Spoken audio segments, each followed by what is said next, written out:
Bom dia, hoje é dia 27 de abril e vamos para o devocional do dia em que eu leio Manhã e Noite de Charles Spurgeon. Mas antes, vamos começar com a nossa oração. Jesus, Pai querido, que o Senhor esteja presente do começo ao fim deste devocional, que o Senhor traga para essa live todos que precisam ver essas reflexões sobre a sua palavra que se encontra no Salmo 67, versículo 6 e Salmo 10, versículo 16. Espírito Santo, se for necessário que o Senhor coloque em minha boca qualquer palavra para este devocional. Agradeço por estar conosco nesse dia. Amém, amém, amém. Bom, vamos lá para o nosso devocional do dia, começando lendo a introdução do livro dos Salmos. Circunstância da escrita. Como o livro é uma coleção de salmos diferentes escritos ao longo de um grande período de tempo, não apenas um autor para essa coleção. De longe, a designação mais comum é Salmo de Davi, que pode se referir a Davi como o autor desses salmos. O papel dele como músico na corte de Saul, bem como suas muitas experiências como pastor, soldado e rei, o tornam um provável candidato à composição desses salmos. Outros títulos incluem a designação de Salomão, 72 e o 172, Asaf, 50 e do 70 ao 83, os filhos de Corá, 42 e do 44 ao 49, Etão, 89, Emã, filho de Corá, 88 e Moisés, 90. No caso de Asaf, embora ele fosse um dos principais músicos de Davi, o próprio nome passou a ser associado a um grupo de músicos com o mesmo nome. Isso pode explicar porque um salmo pós-exílico, Salmo 74, inclui o título Informação de Asaf. Salmos consistem em muitos hinos e orações diferentes escritos por indivíduos mais usados pela comunidade. Se considerarmos os nomes que constam nos títulos como os autores, a data da composição varia do tempo de Moisés, século XV a.C., até um tempo após o exílio, sexto século a.C. ou mais tarde. Alguns dos títulos contêm informações históricas que podem indicar o local e o contexto da escrita. As informações podem não se referir à data da composição, mas aos locais onde seus conteúdos estão inseridos, tendo sido escrito algum tempo depois dos eventos terem ocorrido. Este é um cenário mais provável. Em muitos casos, estes salmos também incluem passagens de ação de graças, mostrando que foram escritos escritos depois de Deus ter respondido às suas orações. Contribuição para a Bíblia. A relação entre as ações de Deus na vida do seu povo e como o povo reagia a elas é a contribuição mais significativa desse livro. Deus nunca falou diretamente em nenhum dos salmos, como sempre fazia nos livros narrativos e proféticos. Assim, os salmos são escritos a partir de uma perspectiva humana. À medida que os autores vivenciam diversas situações da vida, a luta para entender como os atributos de Deus, particularmente sua soberania e bondade, se relacionam à experiência da vida, é um tema importante na coleção. Estrutura. O livro dos Salmos é, do começo ao fim, um livro de poesia. A poesia hebraica não tem rima ou métrica regular, mas usa um paralelismo que consiste em 2 ou 3 versos que correlacionam e completam o pensamento. Uma parte do paralelismo se trata de um sinônimo onde o segundo verso ecoa o primeiro. O paralelismo antitético apresenta um contraste entre os dois segmentos e no paralelismo sintético o segundo completa a ideia do primeiro.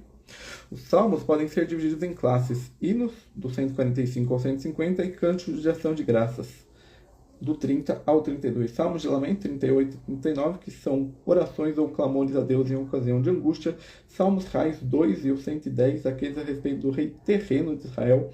Salmos de entronização, 96 e 98, quais celebram a realeza do Senhor. Salmos penitenciais, 32, 38 e 51, aqueles que expressam contrição e arrependimento. E salmos de sabedoria ou didático, 19 e o 119, quais atendem a ser proverbiais. Spurgeon, em Salmos. Deus permitiu que Davi passasse por muitas experiências, não tanto por si mesmo, mas por o bem das futuras gerações. Sempre que lemos os salmos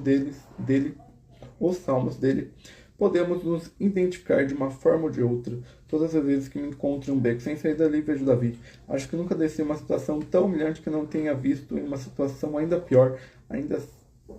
ainda assim como também nunca subi a um ponto tão alto que não tenha visto Davi muito acima de mim, pronto para cantar sua canção, acompanhado de seu instrumento de corda, enquanto eu cantava a minha canção. E esta é a introdução da Bíblia Spurgeon para o livro dos Salmos. Agora vamos ler os nossos devocionais da manhã e da noite. Deus, o nosso Deus. Salmo 67, versículo 6. É estranho que desfrutemos pouco das bênçãos espirituais que Deus nos dá, mas ainda mais estranho que desfrutemos pouco do próprio Deus. Embora Ele seja o nosso Deus, nós dedicamos pouco a Ele e pedimos pouco dele. Quão raramente pedimos conselhos à mão do Senhor? Quão frequentemente fazemos nossos negócios sem buscar sua orientação? Em nossos problemas, quão constante nós nos esforçamos para suportar nossos fardos sozinhos em vez de lançá-los sobre o Senhor para aquele que possa nos sustentar? Isso não é porque não podemos, pois o Senhor parece dizer: eu sou teu. Alma, venha e usufrua de mim. Você é livre para vir à minha loja quando vier, mas será bem-vindo. O erro é o nosso se não usarmos livremente essa riqueza de nosso Deus. Então, já que você tem um amigo e ele o convida, obtém dele aquilo que precisa diariamente. Nunca passe necessidade quando tem um Deus a quem se achegar. Jamais tema ou fraqueje enquanto tem o Senhor para ajudá-lo. Vá ao seu tesouro e pegue o que precisar. Lá há tudo que você necessita. Aprenda aí a habilidade de fazer de Deus tudo para você. Ele pode supri-lo em tudo, ou melhor ainda, Ele pode ser tudo para você. Deixe-me apressá-lo, então, usufruir de seu Deus. Desfrute dele em oração. Vá a ele com frequência, porque ele é o seu Deus. Você deixará de usar tão grande privilégio? Corra para ele, diga-lhe todas as necessidades, deleite suas constantes nele pela fé em todas as ocasiões. Se em alguma situação sombria lhe trouxer nuvens, faça de Deus o seu sol. Se algum inimigo forte o assaltar, encontre em Jeová um escudo, pois ele é o sol e o escudo para seu povo. Se perder seu caminho nos labirintos da vida, faça dele seu guia, pois ele dará a direção. O que fizer e onde estiver, lembre-se que Deus é exatamente o que você precisa e o lugar que você precisa, e que ele não pode fazer, e que ele pode fazer tudo o que você necessita. Então, que nós temos a nossa dependência de Deus. Um grande problema desse mundo, desse século que a gente vive, é a tal independência. Mas Deus convida para nós sermos dependentes dele. Então não tente fazer tudo do seu braço. Busque Deus antes de tomar as suas decisões. E agora vamos ler o nosso devocional da noite. O Senhor é Rei Eterno. Salmo 10, versículo 16. Jesus Cristo não é um déspota requerente do direito divino, mas é o verdadeiro ungido do Senhor, porque aprove a Deus que nele residisse toda a plenitude. Deus deu a ele todo o poder e toda a autoridade. Como filho do homem, ele agora é a cabeça sobre todas as coisas de sua igreja e reina no céu e na terra e no inferno com a chave da vida e da morte em seu cinturão. Certos príncipes tiveram o prazer de chamar a si mesmos de reis pela vontade popular. Certamente o Senhor é assim em sua igreja. Se fosse colocado em votação se ele deveria ser o rei da igreja, todo coração cristão o coroaria. Ó, que possamos coroá-lo mais gloriosamente do que o fazemos. Não consideremos nenhuma despesa como desperdício, se isso fosse glorificar a Cristo. Sofrer seria um prazer e a perda seria um ganho, se assim pudéssemos crescer, cercar sua fonte com coroas mais brilhantes e fazer dele mais glorioso aos olhos dos homens e anjos. Sim, ele reinará. Vida longa ao Rei, toda glória a ti, Rei Jesus.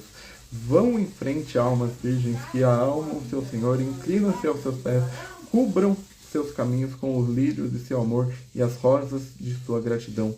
Tragam o diadema real e o coroam, Senhor de todos. Além disso, nosso Senhor Jesus é Rei em Sião por direito de conquista.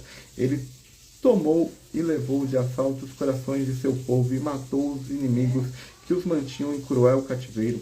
No Mar Vermelho, seu próprio sangue, nosso Redentor afogou o faraó de nossos pecados.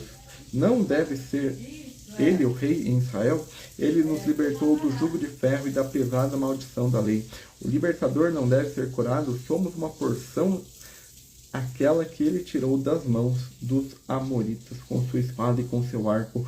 Quem poderá roubar a conquista de suas mãos? Toda glória ao Rei Jesus. Alegremente recebemos teu suave aceno, governa em nosso coração para sempre, querido Rei da Paz. E esse é o nosso devocional do dia 27 de abril. Amanhã nós voltamos com a programação normal. O devocional da manhã aqui no Instagram e o devocional da noite lá no TikTok. Então tenha um bom resto de segunda-feira, um bom início de semana e até o próximo.